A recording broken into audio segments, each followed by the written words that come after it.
Just about 30 years ago, we didn't have any scientific proof of a planet outside our solar system. Today, thanks to advances in technology and scientific research, we've discovered over 5,300 exoplanets, alien worlds that are out there waiting to be explored.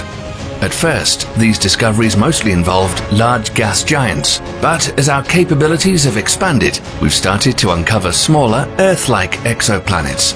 Scientists have already found more than 50 exoplanets with masses similar to Earth, and over 800 worlds with radius less than 1/2 times that of Earth. We don't know of many such planets orbiting in the habitable zone of their parent stars, where the conditions are just right to support life, but that's already starting to change. As our search for habitable planets continues, we're beginning to discover entire planetary systems with more than one potentially habitable world. And we already know about at least one such system in our cosmic neighborhood.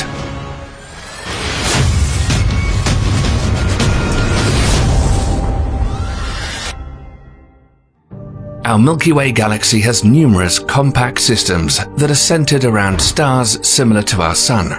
However, planets orbiting closely to these stars are usually too hot and therefore unsuitable for supporting life. But when it comes to colder, fainter stars, the habitable zone around such stars is much closer. This is Gliese 667, a triple star system located in the constellation of Scorpius, just about 23 light-years from Earth. It contains the first known example of a system where a low-mass star has multiple potentially habitable rocky planets orbiting within its Goldilocks zone. Similarly to Alpha Centauri, the system has 3 stars. GJ667a is a K-type main sequence star and the largest one in the system. This orange red dwarf has a mass of 73%, a radius of 76%, and a visual luminosity only about 12% that of the Sun. At an average distance of 12.5 AU is its companion GJ667b. It's also a K-type orange-red dwarf, about 69% the mass of the Sun, and it radiates just about 5% of our star's visual luminosity. And just like with Alpha Centauri, the most interesting is the third star. Gliese 667c is an M-type red dwarf with a mass and radius only 1/3 of the Sun. It's also incredibly faint, and a comparatively cold star with a surface temperature of 3,775 Kelvin. Yet, despite its small size, GJ667c has a surprisingly rich planetary system. Initially, scientists thought there were only 3 exoplanets orbiting Gliese 667c, but after revisiting existing data and making additional observations, they discovered there may actually be 6 planets in the planetary system, with 3 or even 4 of them being potentially habitable super-Earths. So what exactly is a super-Earth? The term is used to describe a planet that's larger than Earth, but not quite as large as the gas giants like Jupiter and Saturn. These planets can be made up of rock or a mixture of rock and ice, and they may have atmospheres that could support different life forms. The closest planet to the star, Gliese 667cb, is a scorching hot world at 200 degrees Celsius. Being the most massive one in the system, about 5.5 times that of Earth, this exoplanet probably has a very thick atmosphere and orbits its host star in just 7 days. The 3 potentially habitable planets in the Gliese 667 system are all located further away from their host star, and they all have masses between 1 and 5 times that of Earth, making them great candidates for habitability.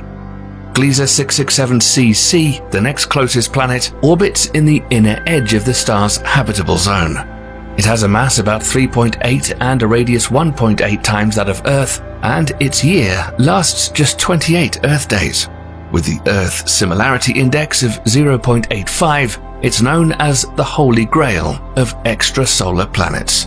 Because of the low energy output, the habitable zone around the red dwarf GJ667c is located very near to the star, ranging from 0.11 AU to 0.23 AU, and is entirely contained within the orbit of Mercury.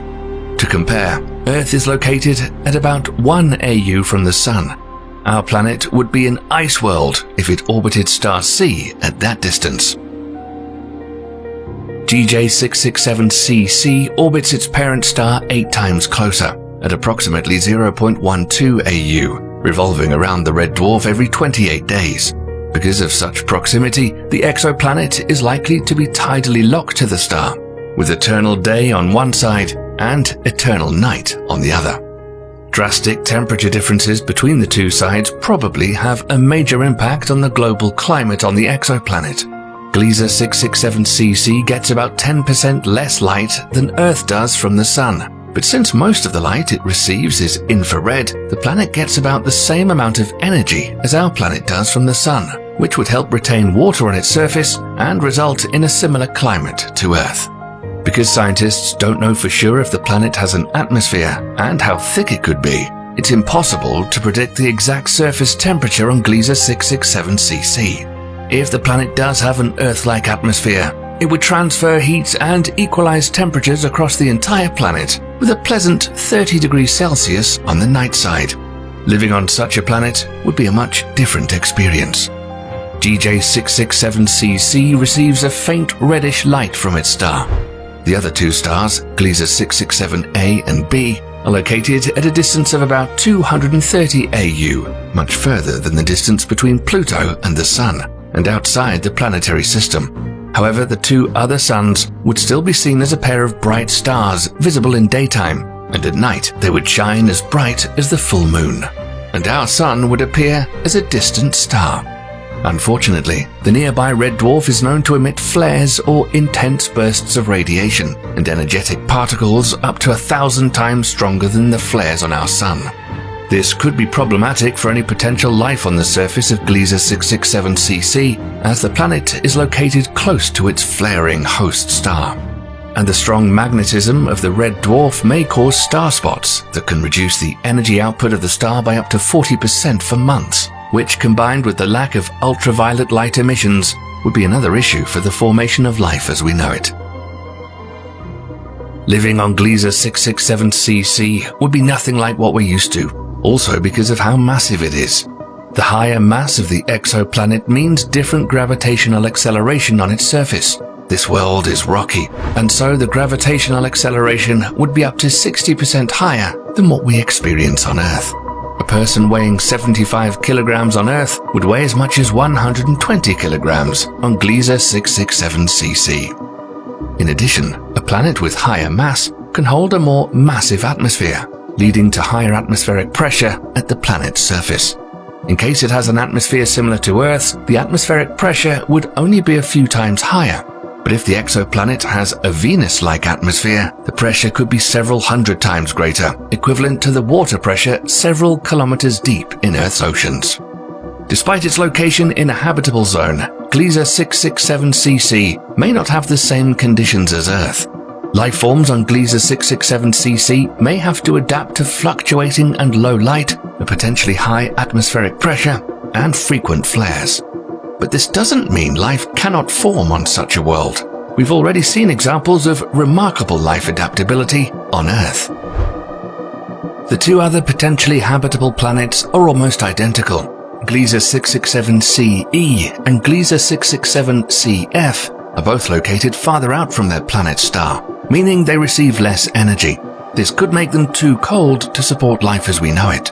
But unlike with GJ667cc, having a thick atmosphere would be beneficial for potential life on these planets, as it would trap heat and maintain favorable temperature conditions. Spotting 3 such worlds in the habitable zone of the same planetary system is extremely rare, but 4 is almost unthinkable. According to one study, 5 planets in the Gliese 667c system are estimated to receive solar radiation ranging from 20 to 200% of the current exposure of Earth to the Sun, which makes them all candidates for potential habitability. But there are other factors in play. Scientists have determined that for a planet with a mass equal to Earth, the habitable zone around Gliese 667c has 2 boundaries. The inner boundary lies between 0.095 and 0.126 astronomical units from the star, while the outer boundary lies between 0.241 and 0.251 AU. Any planet orbiting within these distances from star C may be able to sustain life, as it would have the right conditions for liquid water to exist on its surface. If a planet is too close to its star, the heat will cause water to turn into vapor and escape, making the planet uninhabitable.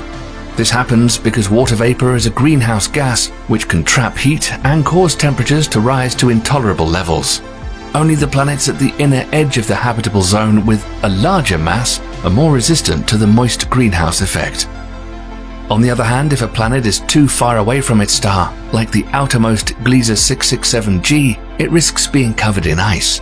While gases like CO2 can warm the planet and prevent this, too much CO2 can actually cool the planet down by reflecting light away. So there's a limit to how much CO2 can help warm a planet. In 2013, astronomers made an announcement that Gliese 667c has a minimum of 6 planets, and there's a possibility of a 7th planet designated as GJ667CH.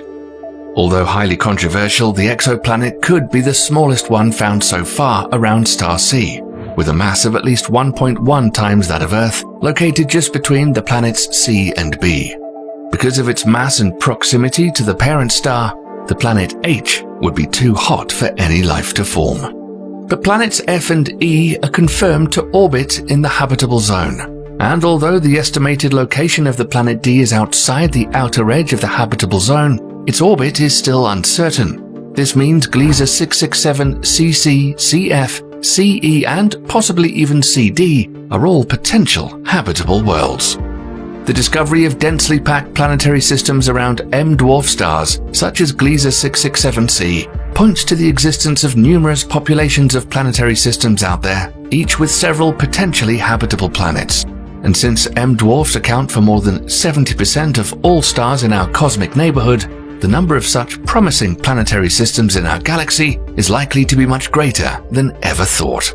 Instead of searching for a single potential habitable planet among 10 stars, scientists can now focus on one star to find multiple Earth 2.0 candidates. As new and advanced telescopes are being developed, our ability to uncover the mysteries of the universe is growing at an exponential rate. What star system would you like to hear about next? Sound off in the comments. Stay tuned here to be the first to hear about the next big discovery in the cosmos, and make sure you click the super thank you button if you enjoyed the video. Thanks for watching.